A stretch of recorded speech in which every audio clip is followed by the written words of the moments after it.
I remind you of Floyd Mayweather's defense.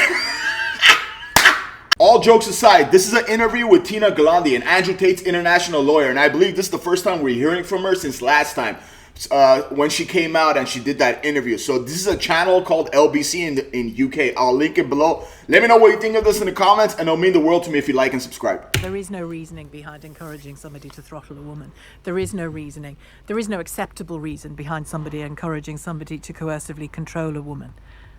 No, but I think, again, there's, for instance, when they talk about him being a misogynist, I've certainly heard interviews where he has said he believes men and women are equal. That's not the headlines that you read about. You hear the term misogynist all the time because of, you know, a way of thought that he has about how, you know, men and women might be different. Let me read you something that I made a note of from the material that I see without even looking for it now on Instagram, since I did a bit of research into him. And for that reason, I'm sure you're doing a lot more research than I have into him as his lawyer. And I would be surprised if you hadn't seen stuff of this nature. This is a man you claim to see men and women as equal. Quotes, females are the ultimate status symbol. People think I'm running around with these hoes, forgive me, because I like sex. That's nothing to do with the reason why I'm running around with these B word. I got these Bs just so everyone knows who the Don is. Who's got the big booty cuties with their name tattooed on them? Tate, only Tate. If I walk in a club, me and Tristan and 25, forgive me, bitches, who's the richest man in the club?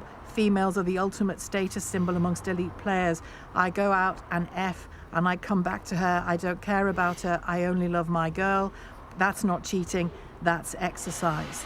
I mean, that isn't a man who's interested in women's rights, is it? Sheila, what that sounded to me like was rap lyrics. There are endless forget rap lyrics. It was him speaking. But he is a public said it. person. But this is the thing. Why are you drawing a difference between something Andrew Tate, a public persona who obviously he's come out and publicly said a lot of what he says is satire. Yes, but he's admitted to that. So are we arresting rap artists for Tina, their lyrics? Forgive me, but I'm not interviewing a rap artist's lawyer. I'm interviewing the lawyer of a man who is being held in extended custody in a Romanian prison on charges of people trafficking. I'm not interviewing a rapper's lawyer. I'm interviewing the lawyer of a man who frequently goes online and speaks in this way. But that's the point. The point is right now that's not what he's jailed for, right? And so it doesn't help us to think he is a respecter of women's freedoms and rights, does it? That's all I'm asking you.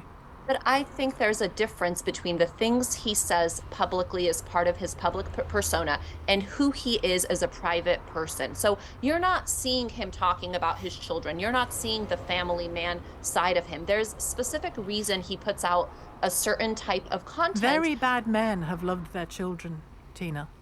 I'm sorry? Very bad men in history have loved their children.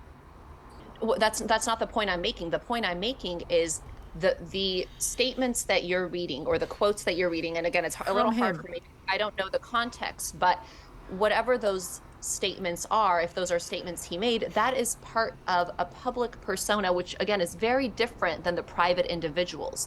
And he's not in jail for those statements, much like you cannot put a rap artist in jail because his lyrics might be offensive and they might talk about, you know, the B word and the hoes and the things that again may be very misogynistic, but you cannot jail someone for that. And it's a slippery slope when we take comments that somebody makes on a platform like TikTok or social media for a certain type of fan base, for a different intent, and then we use those statements against them for unrelated. I understand the distinction. I absolutely understand the distinction. But it isn't making your job any easier, is it, Tina, that routinely and very easily you can find this content? Well, it doesn't make my job easy. Anytime there's a high-profile case like this and there's a lot of opinions and the case, you know, in some ways is being tried in the court of public opinion, whether it's statements he's made or leaked information, none of that makes my job easier. But at the end of the day, we have to remember what we're dealing with when we're in a court of law, and that's evidence of a crime. All right, so that's the whole thing right now. So that's what I wanted to show you guys. That's the whole thing right now, right? Like the stuff he has said. As soon as you say, "Oh, Andrew Tate didn't do this, didn't do that," someone could also say, "Hey, but he said this, he said that." And what Tina Galante is saying, "Hey, look at rap lyrics, right? rap lyrics, they say the craziest stuff. And I believe they just passed something very recently that they can't use rap lyrics in court.